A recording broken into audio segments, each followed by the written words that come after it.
Hi, I want to welcome Catherine Gorman. Hi, Catherine. Hey Lisa, how are you today? I am great. I'm so excited to be talking to you. You're actually the first person that I'm interviewing on the IMA board. And this is really our effort to share the wisdom of experts in mentoring and people who are dedicating their life and their work to the discipline of mentoring. And so I'm excited to introduce you to everybody who's watching. And why don't we just start out by telling us who you are and what you do? Sure. So my name is Catherine Gorman. I'm the Associate Director of New Student Programming at Florida Southwestern State College, located in Fort Myers, Florida. Great. And what interests you about mentoring, Catherine? So I am a direct beneficiary of mentoring. Without good mentors in my life, through my family, through my academics and my career, I honestly don't believe I would be the successful, happy, person that I am today in this career and field. So out of gratitude, I'm happy to keep passing it forward. That's spectacular. And so how are you focusing your own work in the field of mentoring?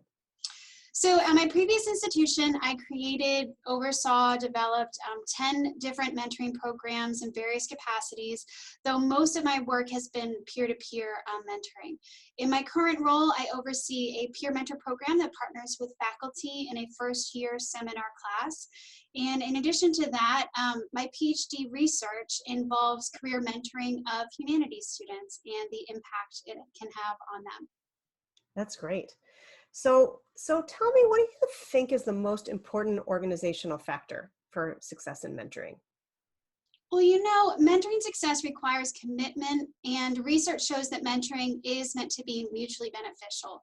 So this requires commitment from all parties involved. And I think so long as both the mentor and the mentee are engaged with a self-awareness and an awareness of each other, that's probably one of the important parts of the success. What does commitment look like? So commitment would be establishing some of those expectations earlier on and definitely building that relationship of trust. So if they have established expectations, if they work towards specific goals and then reshape those goals and discuss the broader impacts of them together, I think that helps to develop the commitment. Regular meetings, formalized meetings, and then some informal meetings too. You don't want it to be too serious or structured, but some kind of framework so that they are on the same page as they work. I don't know if you find this in your work, but so frequently I hear people that really resist that structure and that framework. And they think that it impedes trust. But my own experience, I'm curious if it's yours, is that it really fosters that trust and just becomes so foundational. Maybe because my personality craves, things that are not ambiguous. I always tell my students, you want what I consider to be a semi-formal relationship, so that you have an element of structure and a foundation to lay that trust, but then also the freedom to adjust goals and to develop new strategies as you work together. Absolutely. Yeah. Foundational, but not rigid, right? Absolutely. Too rigid, no one wants to be a part of That's that. right. It feels too rigid can feel confining. Right. So what advice do you have for new mentors? So I would say the same advice for both new mentors and mentees would be to work to build a trusting relationship, because this will greatly enhance success of the relationship moving forward. And that doesn't mean that you have to know every detail or should or want to know every detail about your mentee or mentor and their personal life. But if you're able to come to an understanding, again, of the expectations and what you'd like to get out of the relationship, and then foster a new relationship that is mutually beneficial for both, through conversations, through developed plans and action steps. I think that foundation of trust will lead to that commitment, which will help the relationship foster and grow so that it is a more successful relationship in the future.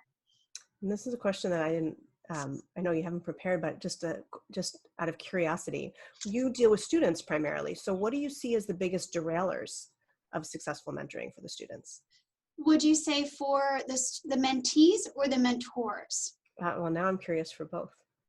So with our mentors, I think some of their challenge is the confrontive focus that I know that Dr. Norman Cohen talks about a lot. When you're coaching, when you're mentoring or working with peer-to-peers, it can often be challenging in any relationship to confront the person and say, hey, you're not achieving what you said you were going to, or hey, I think you're underperforming and you're not doing yourself the service that we agreed to. So one of the best ways I think to help navigate that from the mentor side is to work on that communication. And that's why the trust is so important, because if you haven't established that trusting relationship from the get-go, if you try to have a confrontive conversation or a difficult, challenging conversation of any means, it's not going to go over well. On the mentee side, I would say there's a lack of motivation.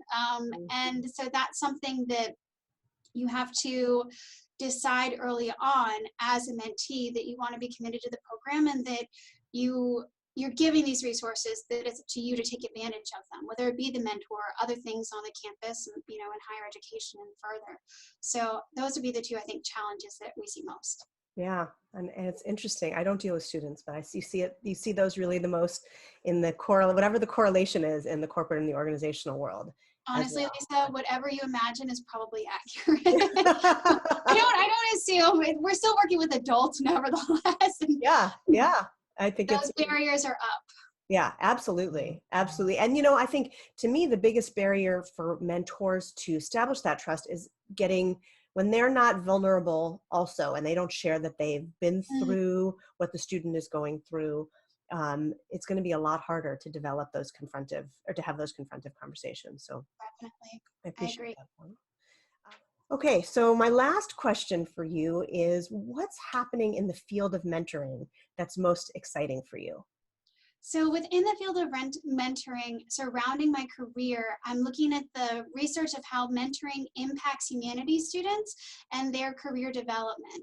So we know that mentoring increases success, but it's very interesting to look at the ways in which mentoring can impact certain populations. And so for me and my research, it's looking at mentoring's positive, hopefully, impacts within humanities students and their future careers. I'm also intrigued by the ways in which mentoring research is validating itself in various new ways and forms. So there's different research that's coming out with qualitative and quantitative data. And especially me with an English background, I'm always super intrigued by the quantitative data. But I'm always learning from the great research of others. And these are the things that I think are very exciting and that are pushing the field of mentoring into the future. Yeah, it's super exciting. I'll tell you, as a practitioner, I'm wanting that quantitative data to be able to take to the the executives who are wanting the numbers and not just the qualitative stuff. So I'm super excited to see where that goes as well, and really value what we're seeing as well. Absolutely. Wonderful. Well, it's been delightful so far to work with you as a colleague on the board, and I'm looking forward to your presidency and to continue our work together in the field.